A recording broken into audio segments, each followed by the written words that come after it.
એટલે કે જે પ્રાકૃતિક વસ્તુઓ છે એનો જેટલો વેસ્ટ છે એનો ઉપયોગ કરવાની છૂટ, એનું જીવન જીવવાની છૂટ, પણ જીવન પૂરું થયું છે અને એ મૃત થયું અને જે ઉપયોગ કરવાનો છે એ ઉપયોગ કરી લીધો, પછી જે વેસ્ટ બધ્યું, ધારો કે શાકભાજી છે તો એના છિલકા આપણે ફેંકી દીધા,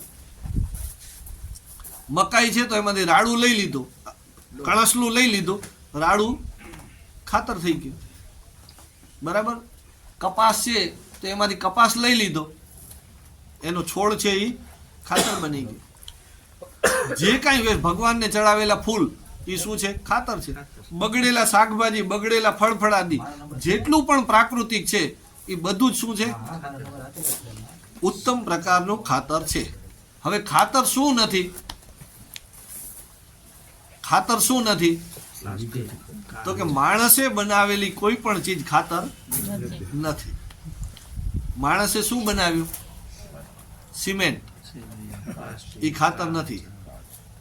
લોખંડ ખાતર નથી. કાચ ખાતર નથી. પ્લાસ્ટિક ખાતર નથી. અને રસાયણો, કેમિકલો કોણે બનાવ્યા? એ ખાતર નથી. જંતુનાશકો કોને બનાવ્યા? ખાતર નથી. માણસે બનાવેલી કોઈ વસ્તુ ખાતર નથી. શું કામ? તો કે લોંગ ડિગ્રેડેબલ છે ને નોન ડિગ્રેડેબલ છે. પ્રકૃતિની વસ્તુ ખાતર શું કામ છે? તો કે પ્રકૃતિની બધી જ વસ્તુ ડિગ્રેડ થઈ જાય છે, ભળી જાય છે. આ પ્લાસ્ટિક, લોખંડ, કાચ ભળતું નથી, બરાબર.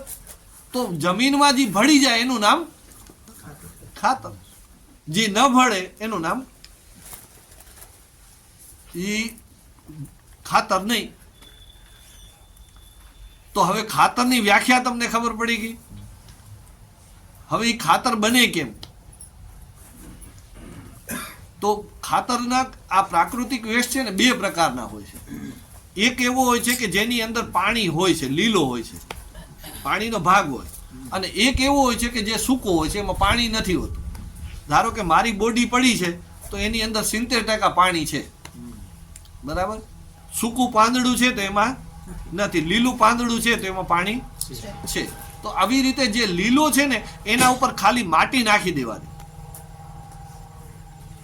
અને સૂકો છે એના ઉપર પાણીથી પહેલા એને ભીંજાવી અને પછી માટી નાખી દેવાની. ખાલી ખાતર બનાવવાની રીત એટલી જ છે કે માથે માટી નાખવાથી ખાતર બને, બરાબર. હવે જેવું તમે નાખશો એટલે શું થશે? જેવું પાંદડું હશે એની અંદર દાબ અને તાપ આવશે. અંદર પાણી હશે એટલે પાણીનો બફારો થશે, એ બફારાના કારણે દાબ અને તાપને કારણે એ વિઘટિત થશે. અને તમે જેટલું પાંદડા કે પાતળી વસ્તુ હશે, ઝીણી વસ્તુ હશે તો એ 15 દિવસમાં થઈ જશે.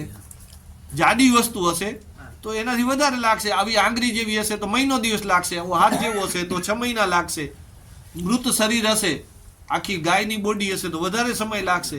પશુ પક્ષીની હશે તો મહિનામાં થઈ જશે. તો કેવી વસ્તુ છે એના ઉપર એનો સમય છે, પણ એ ખાતર બધું થઈ જાય. અને ખાતર બને ત્યારે એનું માપ શું છે? તો કે એ ખાતર જ્યારે કોઈ પણ વસ્તુ છે એ માટી બનવા જાય છે. વાસ્તવમાં શું થાય છે? એ માટી બનવા જાય છે. તો માટી બને ને એની પેલાની અવસ્થા છે ને એનું નામ ખાતર. જેવું તમે દબાવશો એવું ચાયની ભૂકી જેવું કાળો કલર હોય તો સમજવાનું કે એ ખાતર છે. અને તમે વધુ એને 2 મહિના રાખી દેશો તો એ માટીનો કલર આવી જાય તો માટી. એમાંથી કાર્બન ઉડી જાય એટલે એ માટી બની જાય. માટી બની જાય તો છોડ લઈ શકે નહીં બેક્ટેરિયા વગર. પણ ખાતર જો બનેલું હોય ચાયની ભૂકી જેવું તો એ બેક્ટેરિયા વગર છોડ અવેલેબલ ફોર્મમાં હોઈ શકે, છોડ સીધો એને લઈ શકે. હવે આપણે આ ખાતરનું મૂલ્યાંકન કરીએ તો આવું કમ્પોસ્ટ ખાતર વનસ્પતિમાંથી આપણે બનાવ્યું છે, પ્રાકૃતિક વેસ્ટમાંથી બનાવ્યું છે, તો એમાં કેટલા તત્વ હશે? તો એના 1000 તત્વ હશે, હજારો તત્વ હશે. કઈ રીતે કહું? મને કહો, આખી દુનિયાના જેટલા પણ તત્વ છે, દુનિયામાં જેટલા તત્વ શેનાથી બન્યા છે? 5 તત્વથી બન્યા. 5 તત્વમાંથી આખા જગતનું સર્જન છે. ધરતી, આકાશ, અગ્નિ, વાયુ, જલ.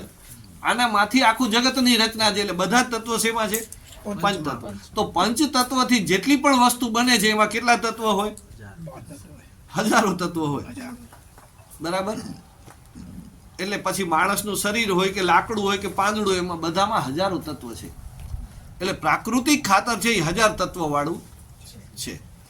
બીજું, એ જમીનના જીવોને જીવાડશે કે મારશે? બરાબર. જમીનના જીવોને જીવાડશે ખરું, અને પેટ પણ ભરશે. મારશે પણ નહીં ને પેટ પણ ભરશે. એ ખાઈ શકશે જીવો.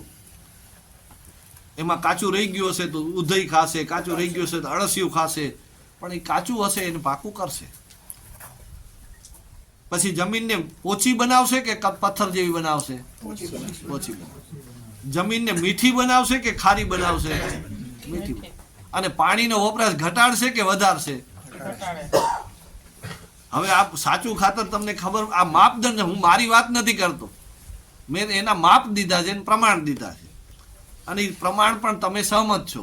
તો આવું ઉત્તમ ખાતર બને કે આપણે ક્યાંથી લેવાનું છે?